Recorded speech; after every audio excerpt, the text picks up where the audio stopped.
ఎప్పుడు ఏదో ఒక మూల యుద్ధాల వార్తలే వినిపిస్తున్న ఈ రోజుల్లో అంతా సైలెంట్గా ఉందని అనుకునే లోపే మన పొరుగున ఉన్న మయన్మార్ నుంచి ఒక కళ్ళు చెదిరే వార్త బయటకు వచ్చింది. గడిచిన 6 ఏళ్లుగా భారత్తో తన సరిహద్దులను పూర్తిగా మూసేసిన మయన్మార్ రాత్రికి రాత్రే తన బోర్డర్స్ తెరిచేసింది. దీని వెనుక మన జాతీయ భద్రతా సలహాదారు అజిత్ దోవల్ గారు నడిపిన ఒక సీక్రెట్ మైండ్ గేమ్, ఒక అద్భుతమైన చాణక్య నీతి దాగి ఉంది. మయన్మార్ ప్రభుత్వం భారత్ పెట్టిన ప్రతి కండిషన్కు మారు మాట్లాడకుండా తలవపడం, ఒక్క సైనికుడిని వాడకుండా చైనాకు చెందిన లక్షల కోట్ల బెల్ట్ అండ్ రోడ్ ప్రాజెక్టులను మన వాళ్ళు సైలెంట్గా ఫ్లాప్ చేయడం వెనుక ఉన్న అసలు వ్యూహం తెలిస్తే మీరు నిజంగా షాక్ అవుతారు. ఎవరికి ఎలాంటి అనుమానం రాకుండా మయన్మార్ ద్వారా బంగాళాఖాతంలో పట్టు సాధించాలనుకున్న డ్రాగన్ కంట్రీ కలలకు మన వాళ్ళు మామూలు దెబ్బ కొట్టలేదు. అసలు ఈ పొలిటికల్ థ్రిల్లర్ వెనుక దాగున్న స్టోరీ ఏంటో, దోవల్ గారు అల్లిన ఆ వ్యూహం ఏంటో ఇప్పుడు మరింత డీటెయిల్డ్గా ఇంట్రెస్టింగ్గా మాట్లాడుకుందాం. అంతకంటే ముందు మీరు మా ఛానల్ సబ్స్క్రైబ్ చేసుకోకపోతే వెంటనే సబ్స్క్రైబ్ చేసుకుని కామెంట్ సెక్షన్లో జై హింద్ అని రాయండి. అసలు ఈ గేమ్ మొత్తం అర్థం కావాలంటే మనం కాస్త వెనక్కి వెళ్ళి మయన్మార్లో చైనా అసలు టార్గెట్ ఏంటో చూడాలి. భౌగోళికంగా చూసుకుంటే మయన్మార్ మనకు ఎంత కీలకమో చైనాకు కూడా అంతే కీలకం. మన తూర్పు రాష్ట్రాలైన అరుణాచల్ ప్రదేశ్, నాగాల్యాండ్, మణిపూర్, మిజోరాం రాష్ట్రాలతో మయన్మార్కు దాదాపు 1600 కిలోమీటర్ల పైనే బార్డర్ ఉంది. ఈ పాయింట్ చైనాకు చాలా బాగా తెలుసు. దశాబ్దాలుగా మన ఈశాన్య రాష్ట్రాలను మెయిన్లాండ్ ఇండియా నుండి కట్ చేయాలని చైనా కలలు కంటుంది. దీనికి తోడు చైనాను ఎప్పటి నుంచో వేధిస్తున్న ఒక భయంకరమైన పీడకల ఉంది. అదే మలక్కా డైలమా. చైనాకు మిడిల్ ఈస్ట్ నుంచి వచ్చే చమురు, వాళ్ళ దేశం నుంచి వెళ్ళే సరుకులు అన్నీ కూడా ఇండోనేషియా దగ్గర ఉన్న మలక్కా జలసంధి గుండానే వెళ్ళాలి. రేపొద్దున్న భారత్తో యుద్ధం వస్తే మన ఇండియన్ నేవీ అండమాన్ నికోబార్ దీవుల దగ్గర ఆ రూట్ను ఈజీగా బ్లాక్ చేస్తుంది. అలా జరిగితే చైనాకు ఆయిల్ రాదు, ఎగుమతులు ఆగిపోతాయి, దేశం మొత్తం చీకట్లోకి వెళ్ళిపోతుంది. ఆ భయంతోనే వాళ్ళు స్ట్రింగ్ ఆఫ్ పర్ల్స్ అనే వ్యూహంతో మనల్ని చుట్టుముట్టాలని చూశారు.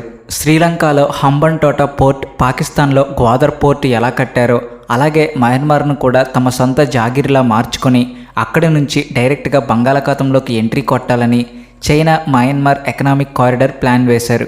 ఈ మాస్టర్ ప్లాన్లో భాగంగానే చైనా ఒక డర్టీ గేమ్ స్టార్ట్ చేసింది. ఒక పక్క మయన్మార్ను ఏలుతున్న మిలిటరీ ప్రభుత్వానికి వేల కోట్ల అప్పులు, ఆయుధాలు ఇస్తూ వాళ్లను తమ అప్పుల ఉచ్చులో బంధించింది.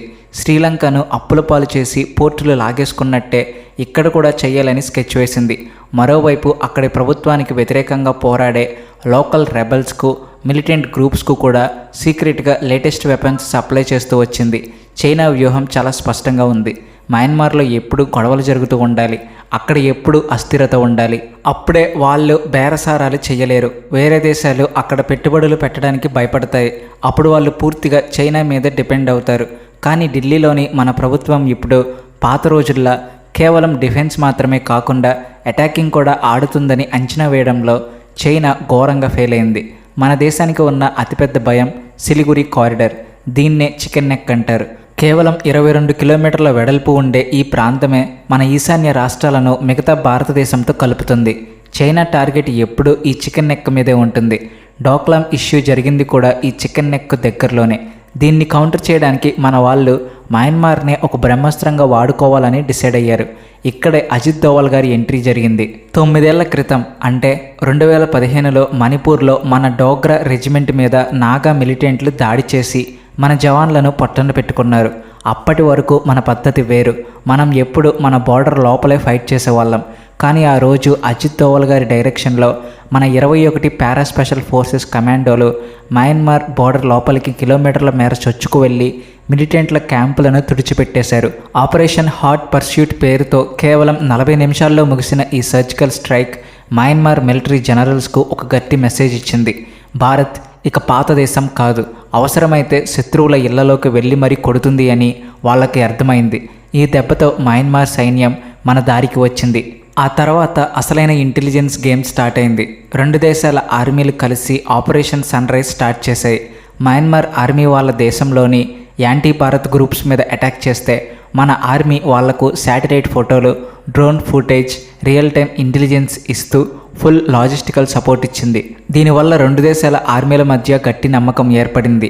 ఇంతలో 2021లో మయన్మార్లో మిలిటరీ వాళ్ళు మళ్ళీ ఆంగ్ సాన్ సూచీ ప్రభుత్వాన్ని కూలదోయడంతో సీన్ మొత్తం రివర్స్ అయింది. అమెరికా, యూరప్ మయన్మార్ మీద భారీగా ఆర్థిక, సైనిక ఆంక్షలు విధించి వాళ్లను ఏకాకిని చేశాయి. ఇక మయన్మార్కు తమ ఒడిలో కూర్చోవడం తప్ప వేరే ఆప్షన్ లేదని, వాళ్ళ ప్రాజెక్టులన్నీ మనకే వస్తాయని చైనా సంబరపడింది. కానీ ఇక్కడే మన వాళ్ళు మైండ్ బ్లాక్ అయ్యే మాస్టర్ స్ట్రోక్ ఆడారు. పాశ్చాత్య దేశాలు ఏమనుకున్నా సరే అని, మన జాతీయ భద్రతే ముఖ్యమని భావించి యాక్ట్ ఈస్ట్ పాలసీలో భాగంగా మయన్మార్ మిలిటరీ గవర్నమెంట్ జుంటాతో మన సంబంధాలు మరింత స్ట్రాంగ్ చేసుకున్నాం. అయితే అదే టైంలో మయన్మార్లో భయంకరమైన సివిల్ వార్ మొదలైంది. అరాకన్ ఆర్మీ, 3 బ్రదర్హుడ్ అలయన్స్ లాంటి శక్తివంతమైన రెబల్ గ్రూప్స్ ఆపరేషన్ 1027 పేరుతో ఎన్నో ఏరియాలను, బార్డర్ టౌన్స్ను కబ్జా చేశాయి. ఈ గందరగోళంలో మన ఇంటెలిజెన్స్ వాళ్ళు ఒక అద్భుతమైన డబుల్ గేమ్ ఆడారు. ఒక పక్క మిలిటరీ ప్రభుత్వంతో ఫ్రెండ్షిప్ కంటిన్యూ చేస్తూనే పవర్ఫుల్ రెబల్ గ్రూప్స్తో కూడా సీక్రెట్ డీల్స్ సెట్ చేశారు. 100 కోట్లతో మనం కడుతున్న ప్రాజెక్టుల మీద ఒక్క గీత కూడా పడకూడదని, వాటి వల్ల స్థానికులకే లాభమని వాళ్లకు స్ట్రాంగ్గా కమ్యూనికేట్ చేశారు.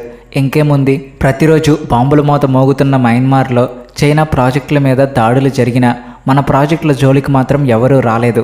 ఇక మన మెగా ప్రాజెక్టుల గురించి మాట్లాడుకుంటే ఇవి కేవలం మౌలిక సదుపాయాలు కావు, బంగాళాఖాతంలో డ్రాగన్ కంట్రీకి వేస్తున్న సైలెంట్ పాయిజన్ లాంటివి. అందులో మొదటిది కలదాన్ మల్టీ మోడల్ ప్రాజెక్ట్.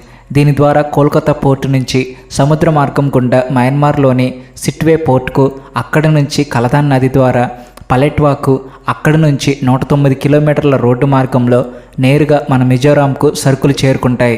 అంటే రేపు యుద్ధం వచ్చి చైనా మన చికెన్ నెక్ను బ్లాక్ చేసినా మనకు ఎలాంటి టెన్షన్ లేదు. సముద్రం మీదుగా మన ఈశాన్య రాష్ట్రాలకు ఫుల్ కనెక్టివిటీ దొరికేసింది. చైనా కలలకు అక్కడే అతిపెద్ద గండి పడింది. రెండవది సిట్వే డీప్ సీ పోర్ట్. బంగాళాఖాతంలో తమ నేవీని దించడానికి చైనా వాళ్ళు క్యాక్ ప్యావ్ అనే డీప్ సీ పోర్టును డెవలప్ చేస్తే దానికి అత్యంత సమీపంలోనే మన వాళ్ళు సిట్వే పోర్టును కంట్రోల్లోకి తీసుకున్నారు. ఇప్పుడు సిట్వే పోర్ట్లో మన సివిలియన్ ఆపరేషన్స్ ముసుగులో పవర్ఫుల్ రేడార్లు, టెక్నికల్ సెన్సార్లు ఏర్పాటు చేశారు. దీనివల్ల బంగాళాఖాతంలో చైనా సబ్మెరైన్లు, నేవీ షిప్పులు ఏ చిన్న కదలిక చేసినా మన అండమాన్ బేస్కు, ఢిల్లీకి వెంటనే తెలిసిపోతుంది. తమ పక్కనే మన వాళ్ళు పెట్టిన ఈ నిఘా చూసి చైనా ఉక్కిరిబిక్కిరి అవుతుంది. ఇవి మాత్రమే కాకుండా భారత్, మయన్మార్, థాయిలాండ్ ఐఎంటీ త్రైపాక్షిక రహదారి కూడా చైనా వ్యాపార గుత్తాధిపత్యానికి పడ్డ అతిపెద్ద వెన్నుపోటు. ఆసియన్ దేశాలను కలుపుతూ సుమారు 1360 కిలోమీటర్ల మేర నిర్మిస్తున్న ఈ హైవే పూర్తయితే ఆసియన్ దేశాలు డైరెక్ట్గా మన మార్కెట్కు కనెక్ట్ అవుతాయి. థాయిలాండ్, వియత్నాం నుంచి ఎలక్ట్రానిక్స్, ఇతర గూడ్స్ డైరెక్ట్గా మన దేశానికి వస్తే సప్లై చైన్ కోసం మనం చైనా మీద డిపెండ్ అవ్వాల్సిన పని లేదు. ఇంకో పక్క మయన్మార్లోని ష్వే గ్యాస్ ఫీల్డ్స్లో కూడా మన ఓఎన్జీసీ, గెయిల్ లాంటి ప్రభుత్వ సంస్థలు భారీగా ఇన్వెస్ట్ చేసి వాటా దక్కించుకున్నాయి. చైనాకు వెళ్లాల్సిన గ్యాస్ రిజర్వులను మనం వ్యూహాత్మకంగా లాక్కున్నాం. డిఫెన్స్ దౌత్యం విషయానికి వస్తే మనం ఆడిన గేమ్కు బీజింగ్లో ఫ్యూజులు ఎగిరిపోయాయి. దశాబ్దాలుగా చైనా వాళ్ళు ఇచ్చే నాసిరకం తుక్కు ఆయుధాలు, పేలని బాంబులు, క్రాష్ అయ్యే ఫైటర్ జెట్లతో విసిగిపోయిన మయన్మార్ ఆర్మీకి మన వాళ్ళు లేటెస్ట్ టెక్నాలజీతో తయారు చేసిన స్వయన టార్పెడోలు, సోనార్లు, యాంటీ సబ్మరైన్ వెపన్స్, కోస్టల్ రేడార్లు, ఆర్టిలరీ గన్స్ సరఫరా చేస్తున్నారు. ఇప్పుడు మయన్మార్ సైన్యం చైనా ఆయుధాల కంటే మేడ్ ఇన్ ఇండియా ఆయుధాలనే ఎక్కువ నమ్ముతుంది. అంతేకాదు, మయన్మార్ సైన్యాధికారులు మన పూణేలోని ఎన్డీఏ, డెహ్రాడూన్లోని ఐఎంఏ అకాడమీల్లోనే ప్రత్యేక శిక్షణ తీసుకుంటున్నారు. దీనివల్ల ఆ దేశపు భవిష్యత్ సైన్యాధికారులందరూ భారత్కు అనుకూలంగా మన డిఫెన్స్ సిస్టమ్కు అలవాటు పడేలా ఒక లాంగ్ టర్మ్ ప్లాన్ వర్కౌట్ అయింది. కేవలం ఆయుధాలే కాదు, సాఫ్ట్ పవర్ క్రియేట్ చేయడంలో కూడా భారత్దే పైచేయి. చైనా వాళ్ళు ఎక్కడ ప్రాజెక్టులు పెట్టినా అడవులు నరికేయడం, జేడ్, టింబర్ ఆక్రమ మైనింగ్ చేయడం, పర్యావరణాన్ని నాశనం చేయడం లాంటివి చేస్తారు. వాళ్ళు కేవలం తమ దేశ ఆర్థిక లాభం కోసమే మయన్మార్ను వాడుకుంటారు.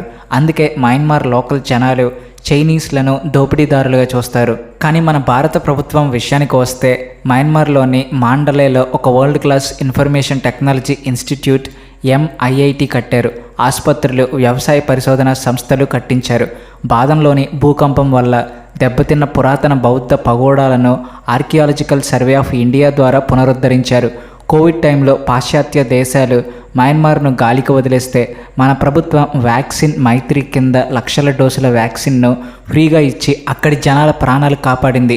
చైనా లాగా వడ్డీల కోసం పీడించకుండా నిజమైన స్నేహితుడిగా అండగా నిలబడడంతో అక్కడి ప్రజల్లో మనపై విపరీతమైన గౌరవం పెరిగింది. ఇలా ఏళ్లుగా అల్లిన ఈ వ్యూహానికి క్లైమాక్స్ ఏంటంటే ఇటీవల ముగిసిన BIMSTEC సదస్సు. ఈ మీటింగ్లో అజిత్ దోవల్ గారు మయన్మార్ జాతీయ భద్రతా సలహాదారుతో సీక్రెట్గా సమావేశమయ్యారు. మన ఈశాన్య రాష్ట్రాలకు చెందిన ఉగ్రవాదులకు, మిలిటెంట్లకు మయన్మార్లో ఆశ్రయం ఇవ్వడానికి వీల్లేదని, థర్డ్ పార్టీ అంటే పరోక్షంగా చైనా ఎవరైనా మన ప్రాజెక్టుల దగ్గర వేలు పెడితే చూస్తూ ఊరుకోమని చాలా స్ట్రాంగ్ అండ్ క్లియర్ మెసేజ్ ఇచ్చారు. తమ దేశ ఆర్థిక కష్టాల నుంచి బయటపడాలంటే చైనా ఇచ్చే డెబ్ట్ ట్రాప్ అప్పుల కన్నా భారతదేశపు అతిపెద్ద మార్కెట్తో కనెక్ట్ అవ్వడమే వాళ్లకు కరెక్ట్ అని మయన్మార్ ప్రభుత్వానికి అర్థమయ్యేలా చెప్పారు.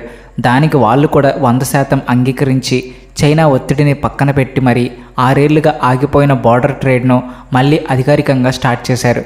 చూశారు కదా, రాత్రికి రాత్రే బార్డర్ తెరుచుకోవడం, దీని వెనుక ఉన్న సంవత్సరాల వ్యూహం, ఎంత ఇంటెలిజెన్స్ నెట్వర్క్, ఎంత డిప్లొమసీ దాగి ఉన్నాయో.